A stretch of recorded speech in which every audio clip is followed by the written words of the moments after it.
Olá pessoal, tudo bem? Estamos começando o 50º programa do canal Esporte Educação.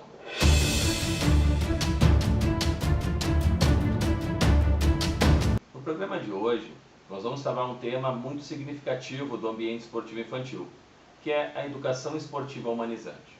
Na realidade, vou utilizar como referencial 3 itens para poder desenvolver esse tema. O primeiro, eu escolhi esse tema como uma forma de comemorar o programa número 50 do canal Esporte Educação.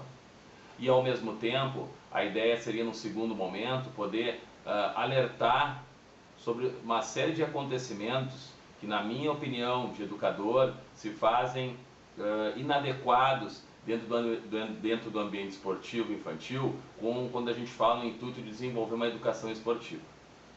Ao mesmo tempo, nós vamos usar como referenciais para a gente poder desenvolver melhor esse tema, a educação esportiva humanizante, uma série de referenciais de uma das principais referências da pedagogia do esporte, que é o Dr.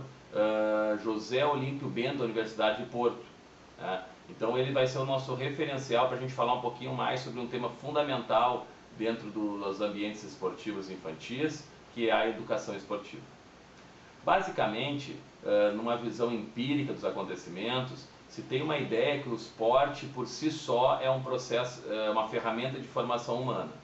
Quando na realidade, se a gente observar com mais cuidado, observar com mais afinco e com mais atenção os acontecimentos, não só nos esportes de alto rendimento que a gente vê na televisão, nos ginásios, nos estádios, assim como dentro do ambiente esportivo infantil, escolar ou de escolas esportivas, a gente olhar com um pouquinho mais de cuidado, a gente vai observar uma série de comportamentos e acontecimentos que se fazem presentes nesses ambientes, que estão muito ligados ao que a gente chama de hipercompetitividade, ou seja, o vencer a qualquer custo.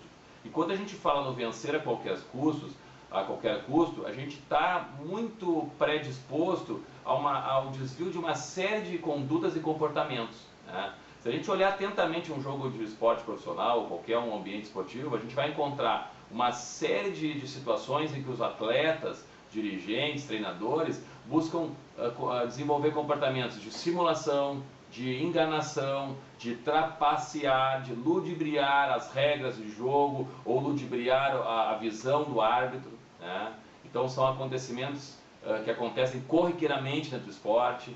Ao mesmo tempo, entre jogadores, torcida, dirigentes, treinadores, encontramos desqualificações, situações de buscar diminuir o adversário, de agredir o adversário, de buscar aniquilar o adversário.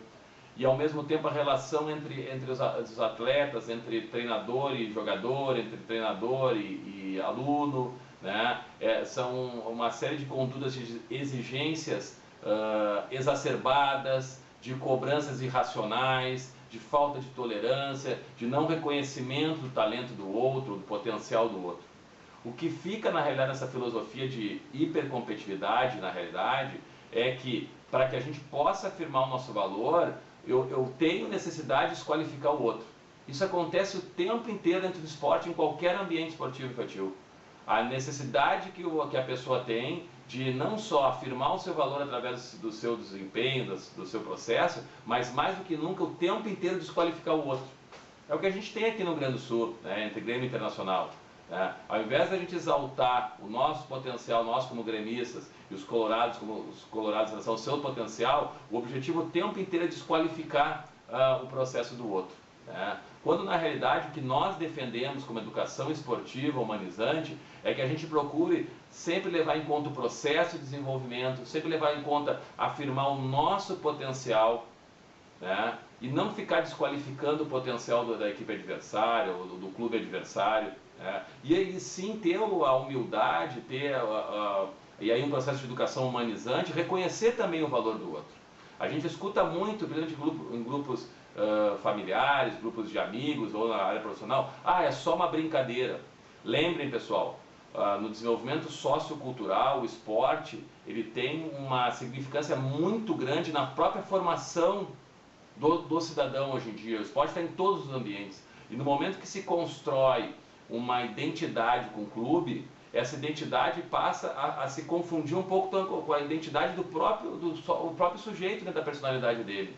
E sempre que eu busco não reconhecer o valor do outro, e eu busco desqualificar o outro, o clube do outro, ou a preferência clubística do outro, eu não estou deixando de também desqualificar o outro, né? Então acho que a gente tem que sim rever essas condutas de comportamento, de rivalidade exacerbada. Uma coisa é competir, uma coisa é buscar sempre evoluir no processo de desenvolvimento das suas potencialidades. E a outra coisa é estar sempre buscando desqualificar o outro.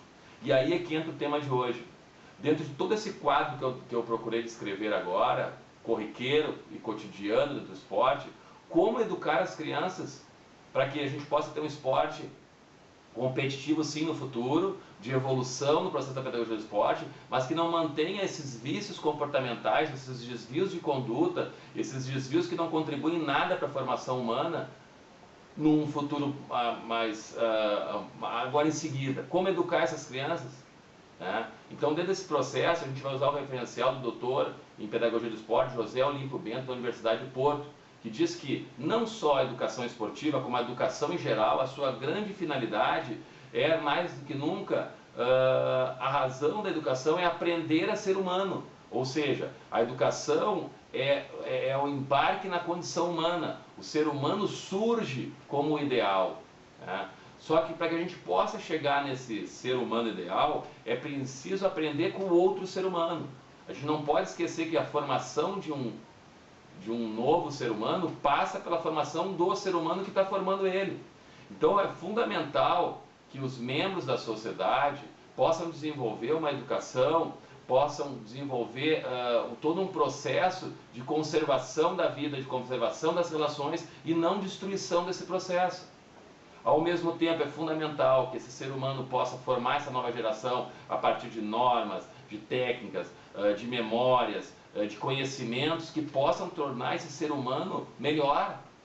E o esporte, pela grande evidência que ela tem no meio social, ela é uma formadora sim de valores e comportamentos. Agora, para conseguir formar através da educação esportiva humanizante, não é um processo fácil. Não é fácil para a criança conseguir entender esse processo dentro de uma série de estímulos que ela recebe diariamente. Então é preciso sim, essa aprendizagem possa ser desenvolvida a custo de muita persistência, de muito esforço, de muita orientação e de muito controle. É isso que nós acreditamos como educação esportiva humanizante.